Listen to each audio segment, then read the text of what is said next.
Masjid 2 tingkat. Apakah kira-kira dengan saf yang di bawah ini terputus dengan saf yang di atas? Tidak. Saf bawah lantai, bawah tanah. Saf yang ada imam, ada Ka'bah. Saf yang di atas lantai 2. Saf yang disutuh yang tak ada atap. 1, 2, 3, 4 lapis. Masjidil Haram, 2 lapis Masjid Nabawi. Yang di atas, yang di bawah. Imam di sini, makmum di atas. Jarak antara imam tidak kurang daripada 3 km. Tidak ada masalah. Kalau kita buat masjid yang luasnya sampai ke Sungai Petani, imam di sini, makmumnya di Sungai Petani, asal boleh mengikuti gerak-gerik imam, sembahyangnya sahih. Catatannya terkumpul dalam satu buah masjid. Yang lain, kami yang baca. Nazim baca. Nazim baca. Kasihkan Nazim. Baca nyari. Pertanyaan setimbun banyak segudang. Bagaimana dengan imam yang menyuruh Bilal membaca kunut nazilah kerana tidak hafal kunut nazilah tersebut? Ini berlaku pada sembahyang Jumaat di suatu tempat. Bagaimana dengan imam disuruh untuk membaca kunut nazilah? Bilal. Bagaimana dengan Bilal menyuruh imam baca kunut nazilah? Imam suruh Bilal baca kunut nazilah sebab dengan imam tidak hafal kunut tersebut. Ya, macam mana hafal? Kunut nazilah itu bukan tiap hari. Wajar saja kalau seandainya Bilal hafal kunut nazilah sedangkan dengan imam tidak hafal. Sehingga dengan imam tadi itu mengamanahkan kepada makmum atau kepada Bilal untuk sembahyang 5 waktu dengan baca kunut nazilah. Boleh, silakan saja. Dengan catatan selama dengan Bilal tadi itu mencukupi kriteria untuk menjadi imam. Tadi dikatakan yang merdeka boleh jadi makmum kepada hamba sahaya. Yang tua boleh jadi makmum kepada kanak-kanak yang sudah murahaka. Seperti itulah juga halnya Bilal jadi imam, imam jadi makmum. Tak jadi masalah, silahkan saja. Suruh Bilal baca doa, imam menunaikan gantian. Silahkan.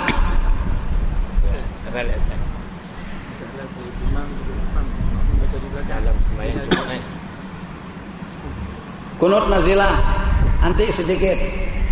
Imam tak hafal kunut nazilah. Bilal di belakang imam, Sami Allahu liman hamidah, Rabbana walakal hamd, Allahumma hdina fiman hadait. Makmum yang baca di belakang, imam mengaminkan, boleh atau tidak? Pertanyaan, apakah boleh dengan imam mengaminkan doa daripada makmum? Kalau kita ambil daripada landasan ayat idza amanal imamu fa'aminu, apabila imam mengucapkan amin maka aminkanlah. Al aslu fi doa itu dengan imam bukan dengan makmum. Tapi sekarang kalau seandainya dengan kita seumpama imam membaca makmum pada waktu melaksanakan sembahyang, pada waktu melaksanakan sembahyang zuhur, makmum membaca surah Iqra. Akhir daripada surah Iqra, makmum akan sujud sajdah. Apakah boleh dengan makmum melaksanakan sujud sajdah yang pada itu terikat sembahyang makmum dengan imam? Tidak boleh. Makmum wajib ikut sujud sajdah dengan sujudnya imam. Tapi kalau dengan makmum membaca surah sajdah sendiri, yang walaupun sampai ke tempat sujud tetap dengan makmum tidak sujud karena terikat dengan imam. Sekarang masalahnya berbeda. Dia tidak lebih daripada doa saja. Bagaimana kalau bukan dengan makmum yang berdoa di belakang dan diaminkan oleh semuanya? Saya rasa ini pertama kali ditanyakan satu, dan barangkali kalau berlaku pun yang pertama kali di dunia. Jadi ini memerlukan ijtihad, ini ala kulli hal. Seumur saya dan seumur kita semuanya rasanya kita tak pernah dengar Bilal di belakang baca doa, imam di depan mengaminkan. Untuk apa jadi imam kalau hanya jadi tukang amin saja? Itu bukan jawaban. Kita mau jawabannya sah atau tidak. Kalau kita katakan sah, ada alasannya. Kalau kita katakan tidak pun juga ada alasannya. Sebab imam bukan tabi, imam matbu. At-tabi'u tabi'un. Yang diikut tetap diikut. Tak mau yang diikut jadi mengikut. Innama ju'ilal imamu liyu'tamma bihi. Imam itu dijadikan untuk kita ikuti, bukan imam mengikut kepada makmum. Kalau dengan landasan hadis itu tidak boleh. Tapi untuk dikatakan tidak atau tidaknya, kita ada majelis agama dan ada jabatan mufti. Lebih elok kita angkat ke sana saja permasalahannya. Kalau saya menganggap itu boleh saja. Kenapa? Sebab dia tidak menyalahi kaidah dan tidak menyalahi gerak. Makmum tidak melakukan suatu benda yang menyalahi perbuatan imam. Makmum berdoa, imam mengaminkan, insya Allah tidak mengapa. Yang lain, ada Derek Muslimat tanyakan. Kita masih ada waktu sampai pukul 10:05. Nazim, apa hukumnya sewaktu seorang itu sedang solat akan tapi kemaluannya bergerak lebih 3 kali? wah ini teruk nih. Tutup tirai dulu, Muslimat jangan tengok. Apa hukumnya seseorang sembahyang sedangkan kemaluannya bergerak lebih daripada 3 kali? Gara-gara kopi deh. Gara-gara kopi. Tapi ini benda ini mau tak mau kita kena tahu hukumnya.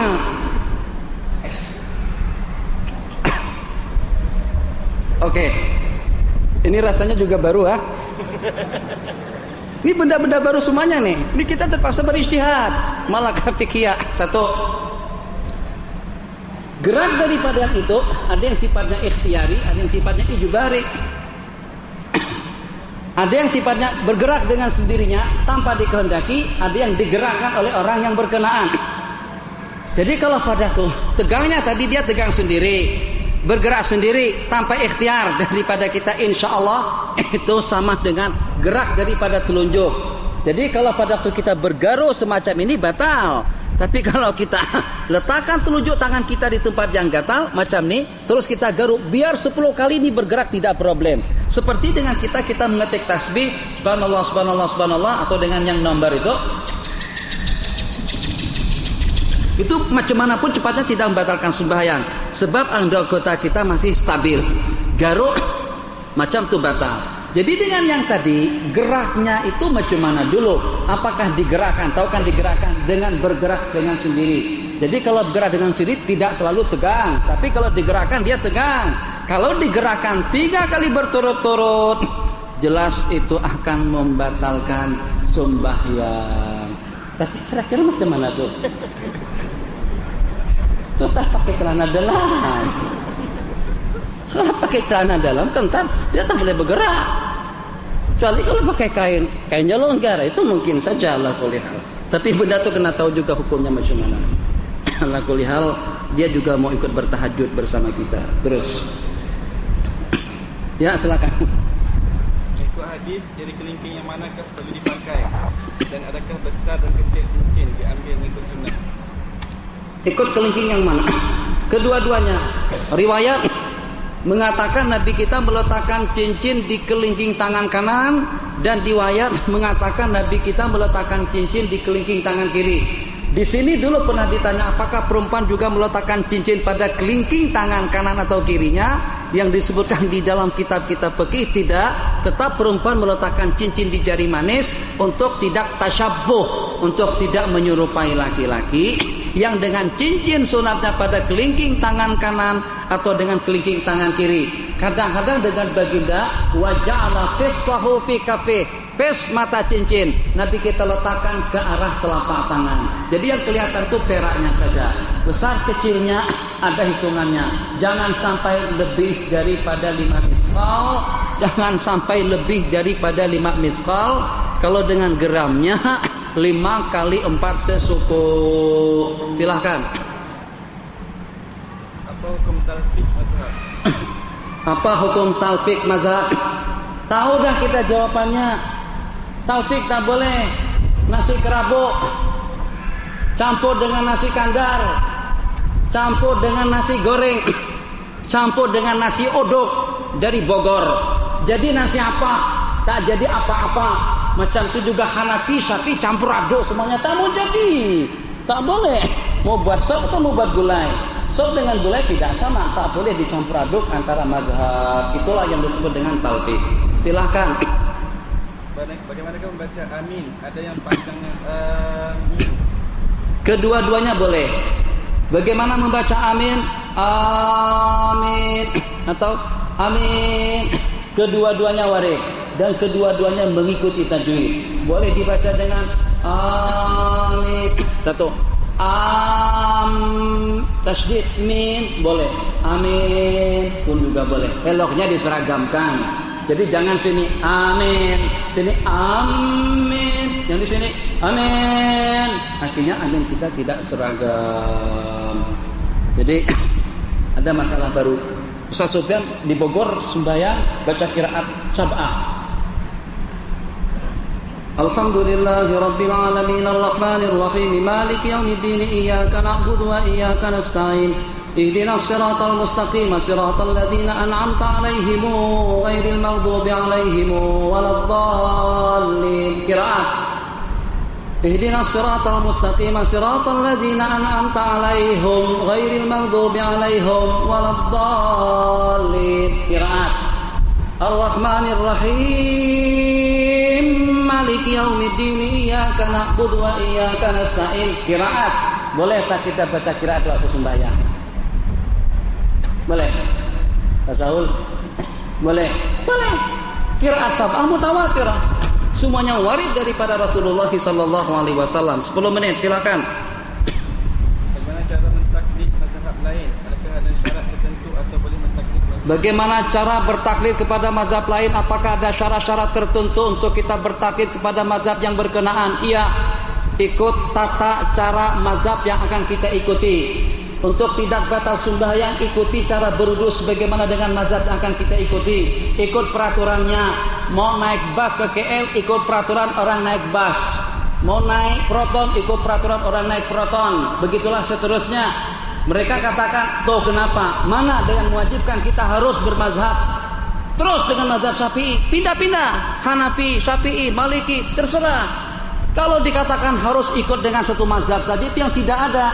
Tunggu dulu. Ente tiap hari makan nasi apa?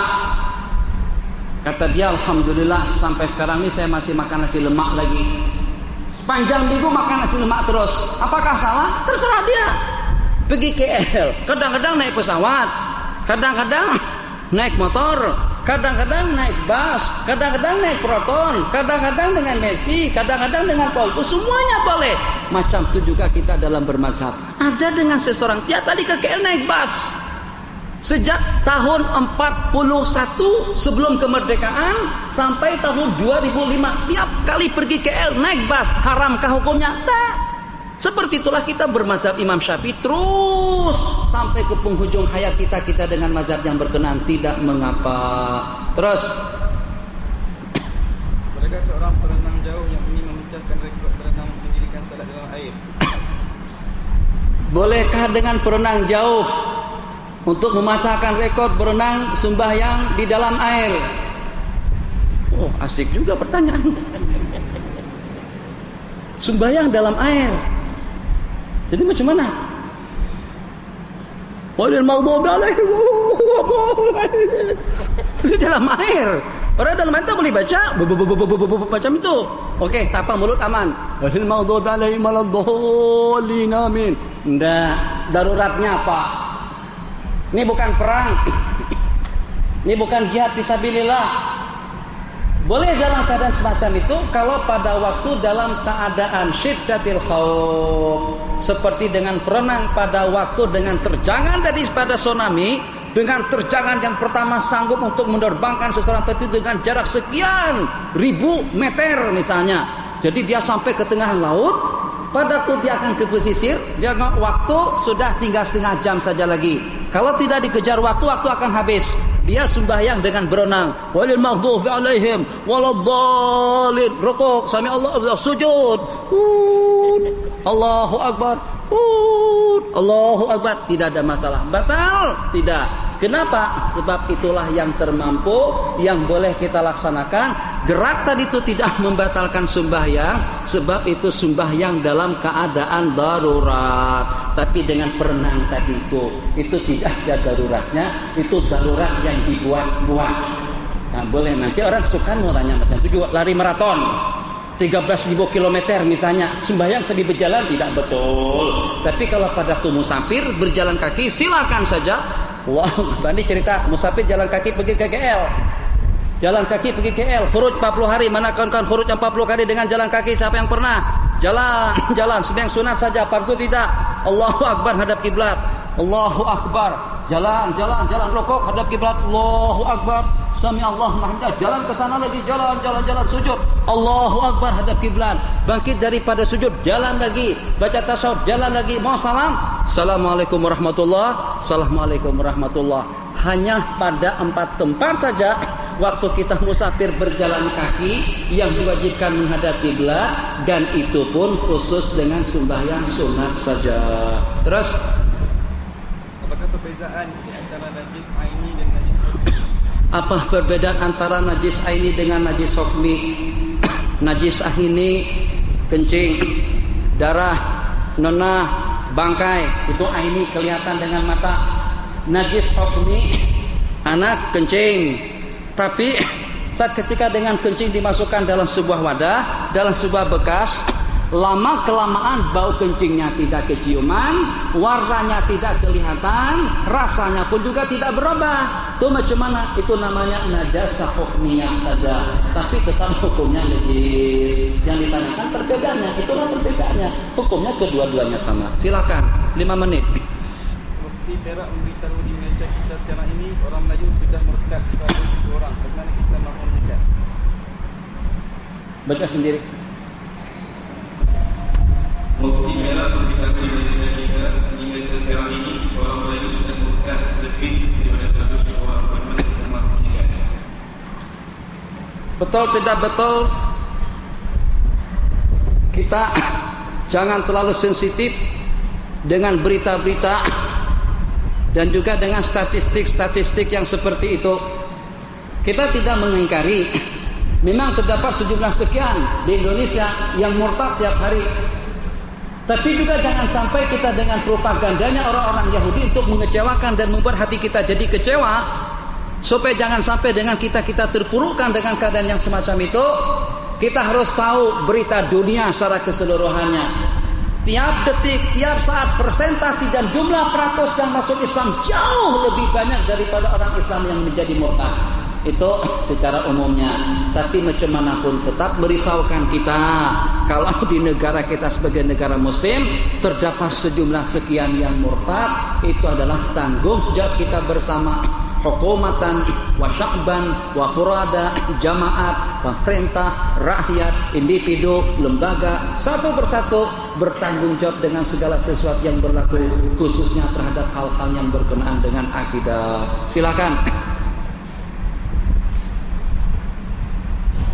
Terdapat profesor doktor dalam bidang ilmu hadis di universiti sering menimbulkan kecederuan di dalam masyarakat, terutamanya dalam masalah fiqh. Mereka sudah tidak menghormati imam-imam mazhab. Minta komentar. Jadi pensyarah-pensyarah, profesor, doktor, pakar, spesialis, maulana, masyayikh yang bercelaru dalam mengungkapkan masalah-masalah hukum, dalam menyampaikan pendapat, pembicaraan halal dan haram kepada umat, itu bagaimana dengan komentar kita? Jadi masalah Nabi kita yang mengumandangkan firman Allah yang berbunyi, Fas'alu ahla dzikri in kuntum la ta'lamun. Kita disuruh bertanya kepada siapa dan memberikan kesempatan kepada siapa. Jangan sampai kita sampai pada suatu keadaan yang pernah diistilahkan di zaman siapa, yang tidak berhak memberikan sesuatu kepada orang yang tidak berhak. Itu jelas tidak betul. Nabi kita bersabda, idza usnidal amru ila ghairi ahli fantadhirus sa'ah. Apabila dengan satu jawatan diberikan kepada yang bukan ahlinya, nantikanlah kiamat atau kehancuran. Ya memang dengan tetanya, tapi spesialis dia dalam bidang itu. Memang dia profesor, memang dia doktor, memang dia pakar, tapi dalam bidang apa saja. Kalau tidak dengan bidang halal dan haram, seperti saya, kalau ada orang menanyakan masalah mekanik, nanyakan masalah elektrik, saat ini macam mana boleh merekam, saat macam mana dia boleh berjalan, saya tak paham. Kalau seandainya ada orang kerusakan kereta api jalan, panggil saya, atau juga jam tangannya atau ininya rusak, minta perbaiki dengan saya rasa akan hancur. Itu dengan sekro-sekronya akan lebih. Nah, bukan spesialis kita. semacam itu juga. Kalau dengan tukang sembelih misalnya, kerja tiap hari nyembelih lembu, nyembelih kambing, nyembelih ayam, itu kita bagikan jam yang rusak tidak akan selesai. Nah seperti itulah juga dengan hal-hal yang kita masalahkan tadi. Kalau dengan pensyarat tapi tidak spesialis dalam bidangnya, kalau seandainya dia yang ditanya yang bercelahu tentang menyampaikan masalah hukum, itu bukan kesalahan daripada mereka, kesalahan daripada kita yang memberikan kesempatan, atau kesalahan daripada kita yang menanyakan. Pertanyaan terakhir, apakah dimasukkan bid'ah dalam agama? Apakah dimasukkan lain bid'ah itu sudah cukup, yang lain dari tadi. Apakah yang dimasukkan dengan siwajul urfi dan siwajul syirri? Apa yang dimaksudkan dengan zawajul urfi dengan zawajul sirri? Zawajul uruf satu, zawajul sir satu, hakikatnya sama. Az-zawaj sirran, akad nikah berlangsung secara sembunyi. An-nikahul urfi, nikah secara sembunyi yang tidak termasuk dalam catatan sipil. Di Mesir itu tidak diakui, negara kita pun juga tidak mengakui. Secara hukum syar'i hukumnya sahih. Ada 2 orang saksi, ada wali, ada perempuan, ada laki-laki yang dinikahkan.